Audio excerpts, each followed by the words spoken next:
175 collaborateurs, 15 ans. Le dépôt, quand il a ouvert, il y avait à peu près une quarantaine de collaborateurs. Donc, il a eu une croissance relativement importante au cours des 15 dernières années. Mais surtout, notre spécificité, c'est que sur les 175 collaborateurs, ce sont tous des collaborateurs IKEA. Donc, c'est pas sous-traité, c'est pas un prestataire qui travaille pour IKEA, type voilà, mes voisins d'en face. Et donc, c'est vraiment la spécificité. Et moi, j'ai à cœur de faire en sorte que, oui, que l'entrepôt IKEA soit connu de par l'environnement, donc le voisinage, toutes les personnes qui opèrent dans le champ dans lequel le dépôt est implanté.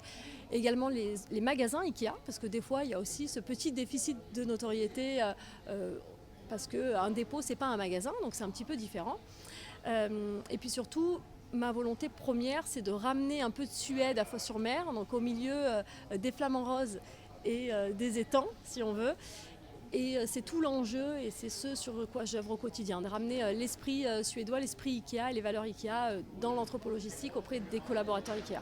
Surtout qu'en plus, c'est une marque qui a une bonne presse. Enfin, voilà, IKEA, ça fait partie des marques que les Français aiment bien. Oui. Alors oui, la notoriété IKEA, clairement, est indéniable.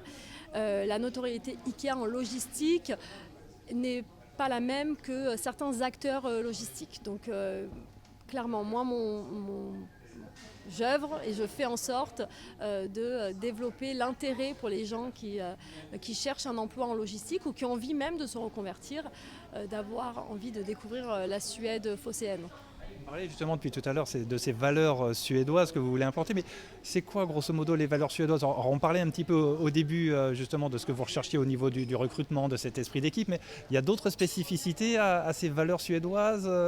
On voit déjà une sorte de bien-être quand on est ici avec la table de ping-pong. Voilà, donc je pense que ça doit faire partie justement de ces valeurs. Oui, alors une des valeurs, je vous en ai parlé tout à l'heure, c'est prendre soin des personnes et de la planète. Donc ça passe par les personnes avec qui on travaille, ça passe aussi par les personnes avec qui on travaille indirectement ou avec qui, par exemple, j'ai sur site ce qu'on appelle un Sustainability Developer, donc un responsable du développement durable. Et lui, il va rechercher des associations pour pouvoir faire en sorte d'améliorer aussi les conditions de vie de certaines personnes donc, sur le bassin local. Il va aussi, quand on utilise des meubles, par exemple là, les meubles qui sont autour de nous, si demain on doit les changer, de pouvoir en faire don et de les donner à des associations. Donc il va travailler pour œuvrer au quotidien auprès d'associations, mais aussi en interne sur notamment par exemple le tri des déchets.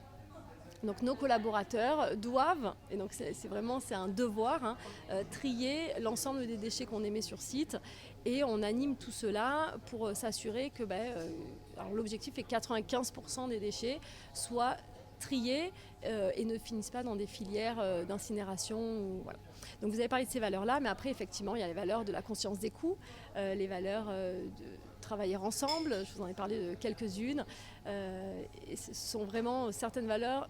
Toutes les valeurs finalement nous importent, mais certaines, on a vraiment des compétences clés pour les faire naître et pour les faire émerger au quotidien dans l'esprit des collaborateurs.